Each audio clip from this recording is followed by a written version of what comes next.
श्री शिवाय नमस्तुभ्यम। दोस्तों 10 मई 2026 रविवार के दिन ज्येष्ठ मास की कृष्ण पक्ष अष्टमी तिथि पड़ रही है, जिसे बेहद विशेष और पुण्यदायी माना जा रहा है। खास बात यह है कि यह अष्टमी रविवार के दिन आ रही है और इसी कारण इसका महत्व और भी बढ़ जाता है। इस पावन दिन पर एक विशेष उपाय बताया गया है, जिसमें एक लाल फूल और एक सफेद फूल का प्रयोग किया जाता है। मान्यता है कि यह उपाय रोज नहीं किया जाता, बल्कि केवल उस अष्टमी पर किया जाता है जो रविवार के दिन आए। इसीलिए अगर आपने पहले कभी यह उपाय नहीं किया या किसी वजह से करने से चूक गए थे, तो इस बार इस शुभ अवसर को बिल्कुल भी हाथ से जाने मत दीजिए। कहा जाता है कि ज्येष्ठ मास की रविवार अष्टमी का दिन अत्यंत प्रभावशाली होता है। कई बार ऐसा देखने को मिलता है कि लंबे समय तक पूजा पाठ और बड़े अनुष्ठान करने के बाद भी जो इच्छा पूरी नहीं हो पाती, वह इस दिन श्रद्धा से किए गए छोटे से उपाय से धीरे धीरे पूर्ण होने लगती है। बहुत से लोगों ने इस उपाय को पूरी आस्था के साथ किया और उन्हें सकारात्मक परिणाम भी देखने को मिले। अगर आप भी इस उपाय को करना चाहते हैं तो सबसे पहले इसे अच्छी तरह समझ लें, फिर श्रद्धा और विश्वास के साथ करें। माना जाता है कि सच्चे मन से किया गया यह उपाय व्यक्ति की मनोकामनाओं को पूरा करने में सहायक बन सकता है। यह विशेष लाल और सफेद फूल वाला उपाय हाल ही में एक कथा के दौरान बताया गया था।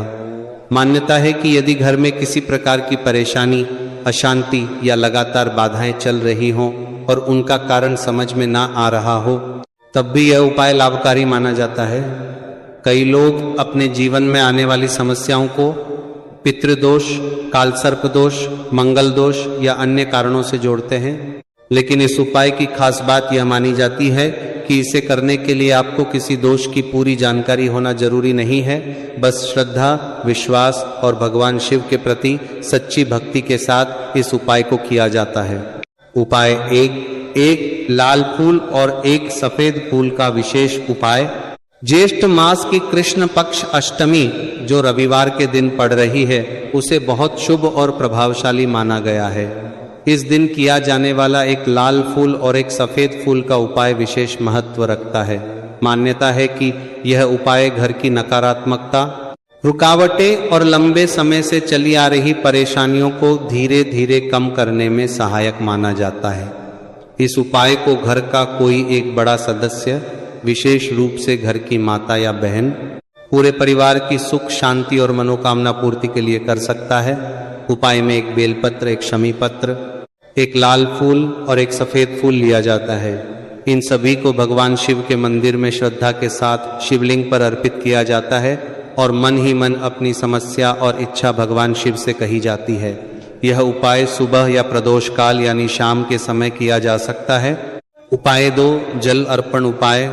अगर कोई व्यक्ति इस विशेष अष्टमी के दिन सुबह के समय उपाय कर रहा है, तो उसे भगवान शिव की पूजा के लिए अपने घर से एक लोटा स्वच्छ जल लेकर जाना चाहिए। मंदिर पहुंचकर सबसे पहले भगवान शिव की पूजा और जल अर्पण करना चाहिए। जल को शिवलिंग पर धीरे धीरे एक धारा में चढ़ाया जाता है। मान्यता है कि श्रद्धा से किया गया यह छोटा सा जल अर्पण मन को शांति देता है और जीवन में आ रही बाधाओं को दूर करने में सहायक माना जाता है। यह उपाय विशेष रूप से उन लोगों के लिए लाभकारी माना जाता है जो आर्थिक तंगी, मानसिक तनाव या घर में लगातार चल रही समस्याओं से परेशान हो। उपाय 3 प्रदोष काल दीपक उपाय। जो लोग शाम के समय प्रदोष काल में यह उपाय करना चाहते हैं, उनके लिए घी का दीपक जलाना बहुत शुभ माना गया है। इस उपाय में आटे का एक साधारण दीपक बनाया जाता है और उसमें रुई की गोल बत्ती रखकर शुद्ध देसी गाय का घी डाला जाता है। इसके बाद भगवान शिव के मंदिर में जाकर उस दीपक को शिवलिंग के पास श्रद्धा से जलाया जाता है। माना जाता है कि प्रदोष काल में जलाया गया दीपक घर की नकारात्मक ऊर्जा को कम करता है और सुख समृद्धि का मार्ग खोलने में सहायक होता है। इस दौरान भगवान शिव का ध्यान और श्री शिवाय नमस्तुभ्यम मंत्र का जाप करना शुभ माना जाता है। उपाय 4 बेलपत्र और शमी पत्र अर्पण उपाय। इस विशेष पूजा में बेलपत्र और शमी पत्र का अलग महत्व बताया गया है।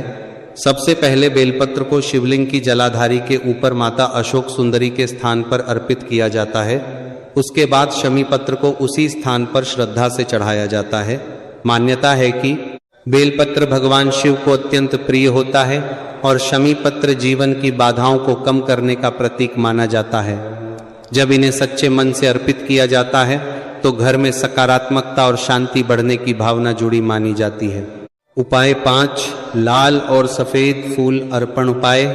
इस उपाय में एक लाल और एक सफेद फूल का विशेष महत्व बताया गया है। लाल फूल को ऊर्जा, उत्साह और शुभ कार्यों का प्रतीक माना जाता है, जबकि सफेद फूल शांति और मानसिक संतुलन का प्रतीक माना जाता है। दोनों फूलों को भगवान शिव पर श्रद्धा के साथ अर्पित किया जाता है। फूल चढ़ाते समय भगवान शिव और भगवान नारायण का स्मरण किया जाता है। माना जाता है कि यह उपाय मन की इच्छाओं को सकारात्मक दिशा देने और घर में सुख शांति बनाए रखने के लिए किया जाता है। उपाय 6, मनोकामना प्रार्थना उपाय। पूजा और सामग्री अर्पित करने के बाद व्यक्ति को भगवान शिव के सामने बैठकर शांत मन से अपनी समस्या और मनोकामना बतानी चाहिए। हाथ जोड़कर